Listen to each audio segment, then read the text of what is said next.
Now, Calpernia, you are a musical mama. You play auto harp, accordion, piano. What else do you play?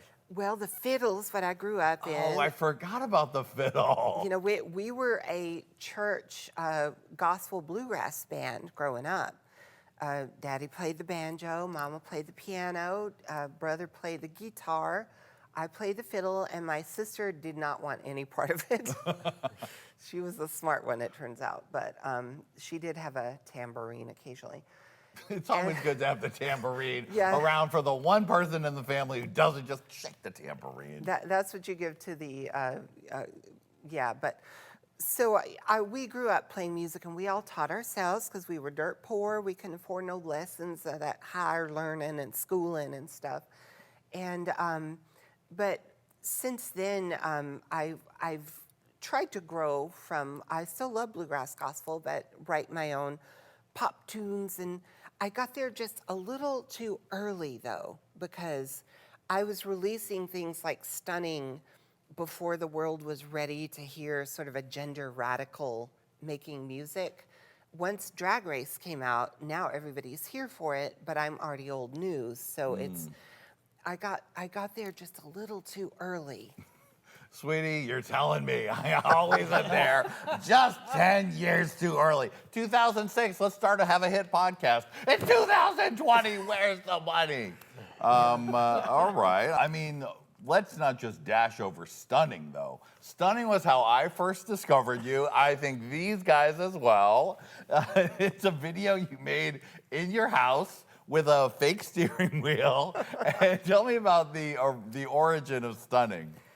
Well, I was doing Trans-American Love Story, the dating show, and I felt like, and this was prescient, I was really seeing the future because it hadn't been done before, but I felt like I need a hit. I gotta capitalize on this heat, you know, baby. Right, you gotta record a single, of course, just like all the Drag Race girls do now. Right, which I was a decade ahead of time. Right. But so I was in like the house they had put me in for the show, and I bring up my abacus computer, like old fashioned, and I just jot down Stunning real quick, and it's a very basic, simple song, but, and then I was like, well, I gotta do a video for it, and I had already been in makeup for a photo shoot that day for a Trans-American Love Story.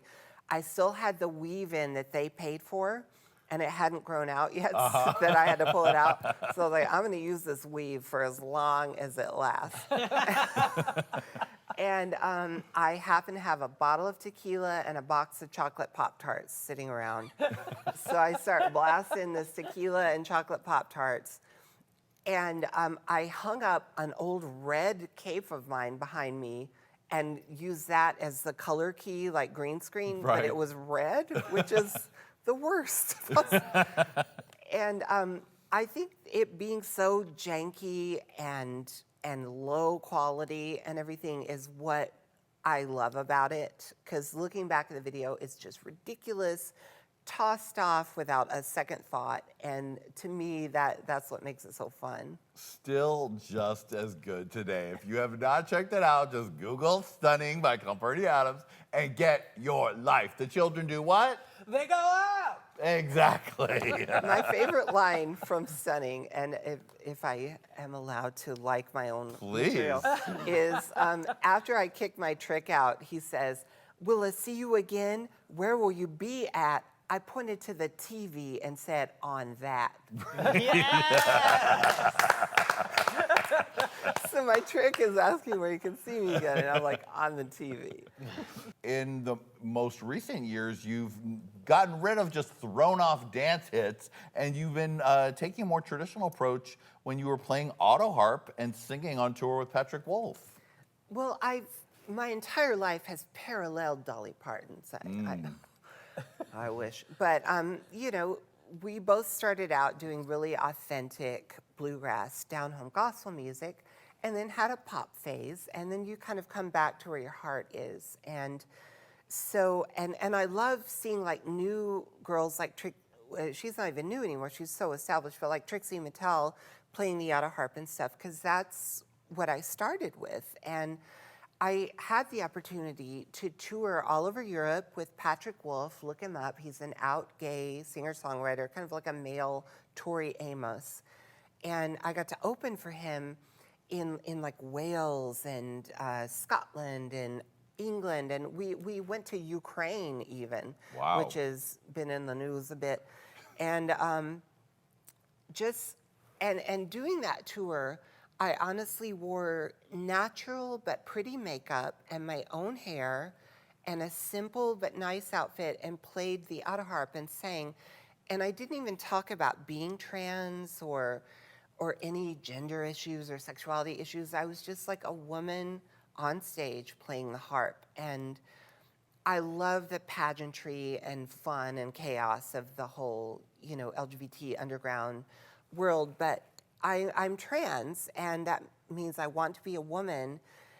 And at some point, it just feels so nice to relax into just being a woman and singing and performing. And it was really magical the last tour we had because I felt so comfortable in my skin. Yeah, I mean, and getting to go to all those places and just sing and do your thing without any of the showgirl tricks that we've all come to love. But I didn't even have to pull these out or oh anything. my God! And these are a crutch. It's like I count on these for like 80% of my act. So. Well, hopefully we'll get you back on the road soon. Come on now and have this all be over soon. But in case we have danger here today, guys, I want you to know we're safe because Calpernia is a former military medic. She's done it all, sweetie. Now, how do you think your history working as a medic with the Navy and Marine Corps helped shape you as the woman you are today? Well, growing up in the South, I was born in 1971, and I grew up in the 80s in Nashville, pre-internet, this crazy times. And I grew up in a really strict religious fundamentalist Christian cult. So when it came time to graduate from high school, they were like, oh, you ain't going to college. That'll lead you away from God. And it would have. But so my only option was to join the military, I felt like at the time. So I joined the Navy, and then the first Gulf War happened. So I got trained to be a Marine Corps field medical combat specialist. The Navy medics support the Marines. And, lickety split, I was overseas in Saudi Arabia for the war. But honestly, it's really strange. What it did was it taught me so much self-confidence. I had been so isolated growing up, and I was so feminine. I was a total woman growing up. I don't know how I did it. But being a medic, they all knew that their life was in my hands. And if they didn't treat me right, I could easily withhold morphine and life-saving interventions. So everybody was actually really nice to me. It was the best thing that could have happened to me. Don't mess with the medic, sweetie. Do not mess with the medic. We take those needles and you have the metal dish and you dull the needle so that it hurts more going into the jerks. I never did that. Of course not. Bling. All right, well, Calpernia, hold your hands up in the air. It's time for us to go back in the time machine. Whoa! Now we're only going back about 15 years. Here we are, Calpernia. I want to take you back to 2008, to the time when Trans-American Love Story was just an idea in the Logo Network's mind. We've talked about your history on your original Hey Qween appearance, but we've never really dived into the experience of being truly one of the first trans people seen in a romantic way on national television worldwide. Tell me about how that show came about, how you got involved. Well, up to that point, trans women were only seen as erotic on on a VHS porno box cover, in the back room at the local video rental store or whatever. Men were not willing to admit their attraction to us, and they told me that casting that show, it was the hardest show they had ever cast because they had to find men who were willing to go on television saying that they were attracted to trans women. And it kind of showed on the show. I mean, we didn't necessarily have, you know, the kind of guys you see on dating shows today, but they were actually all really great and brave guys. I still say kudos to all of you, because they were ahead of their time as much as I was. Being a trans-attracted male is hard to be open about. When I got the call, I was walking in Silver Lake, you know, getting some sunshine and exercise, and I just wanted to scream, because that was my dream. Come to Hollywood, get your own TV show, you know, wow. So you got it, and now you rope in Andrea James, your bestie. Yeah. And did she say, "Girl, are you crazy to do this show?" What was her thought?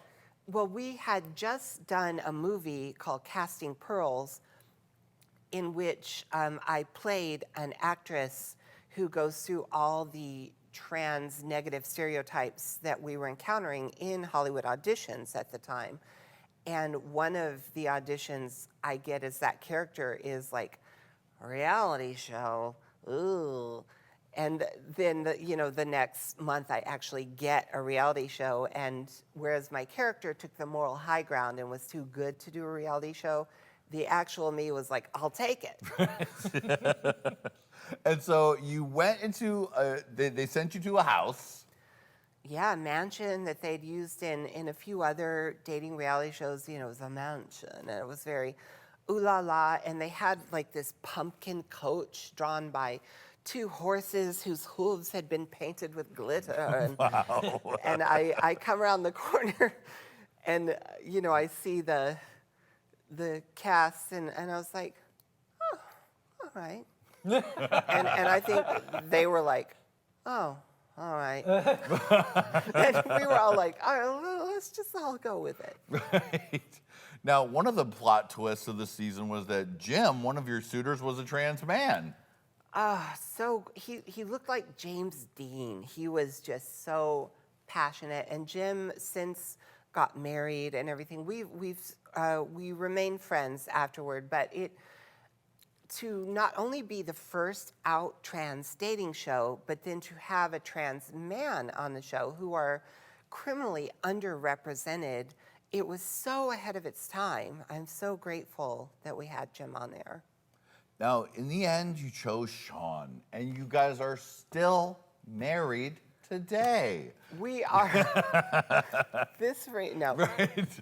No, poor Sean, because he was such a great guy, and again, so brave for even doing that show. And from what I heard, the guys did have blowback in their private lives from doing that show.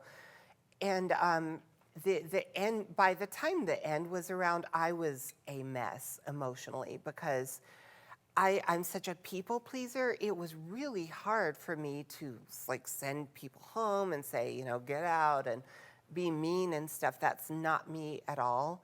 So by the end of the show, I was an emotional mess. And I picked Sean because he was such a total sweetheart and tall and sexy and handsome. But we didn't end up dating afterward. I just really had to cocoon after that show. Because there was another guy on the show who I actually didn't want to keep on there, but he was such good television that they kept telling me, you can't send him home.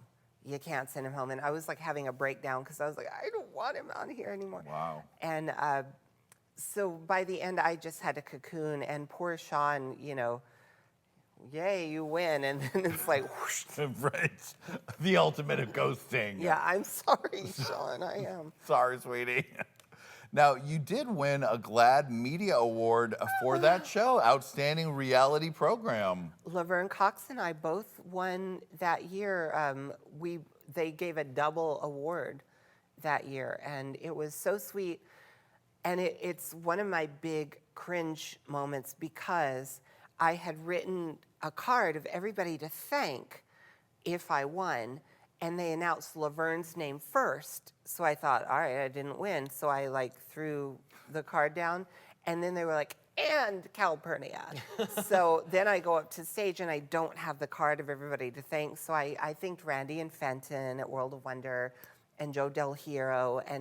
But I didn't really go down the line like I should have. And so thanks, everybody. Right. You were going to be under the table at the banquet being like, Yeah. just 1 second, where's my card? Hello, children. Click here. Click here. And subscribe. You're welcome.